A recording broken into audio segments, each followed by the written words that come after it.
Well, judging from what's going on right now, whether in Egypt or Syria, it doesn't look too optimistic. For example, Egypt, we had, of course, Mubarak, and then the uprising.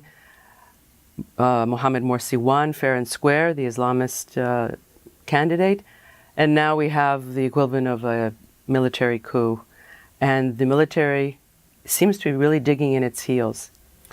I think it is important to realize first that the Arab world is not monolithic. So the two cases of Egypt and Syria, in my view, are different. You look at a place like Egypt, where Egyptians have thought of themselves as Egyptians, long before their modern nation state has been created. The sense of national identity, the sense that they are Egyptians, is very strong. And that, I think, is going to help them down the road. Right now, they are engaged in a zero-sum game, exactly as you said. The Islamists took their turn, failed to deliver results to people, and the same street that brought them to power actually is the street that drove them out. So that actually is a positive development in the Arab world against those who always claimed that the Islamists will come in and never leave. It has been mitigated by the intervention of the military. But in other places in the Arab world, like Tunisia, the military is not interfering, and the Islamists are still losing. So that if elections are held tomorrow morning in Tunisia, the Islamists will lose to a secular coalition. And I think that proves once again the notion that the Arab street might be conservative and religious, but it does not want its government to tell it how to be conservative and religious. It wants its government to worry about jobs and about investments and about growth and about day-to-day life.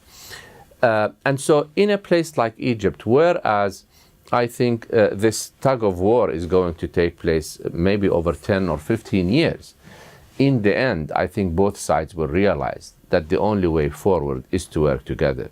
I'm less optimistic about Syria, where there is no sense of national identity. In the Mashriq, in the eastern part of the Arab world, these are all modern creations, where, a Syrian Christian or Kurd or Shiite think of themselves in terms of their sub-identities rather than in terms of being Syrians. And as a result, we have seen, a horrific conflict in Syria. We have seen conflicts in Iraq, in Lebanon. Most of the Mashriq countries have actually not developed true national identities. And this is something they will also have to do before they arrive at stability and prosperity. And so in the Mashriq, my view is that this is going to take decades. I'm more optimistic about a place like Egypt or Tunisia or Morocco than I am about, in terms of the number of years, than about the eastern part of the Arab world.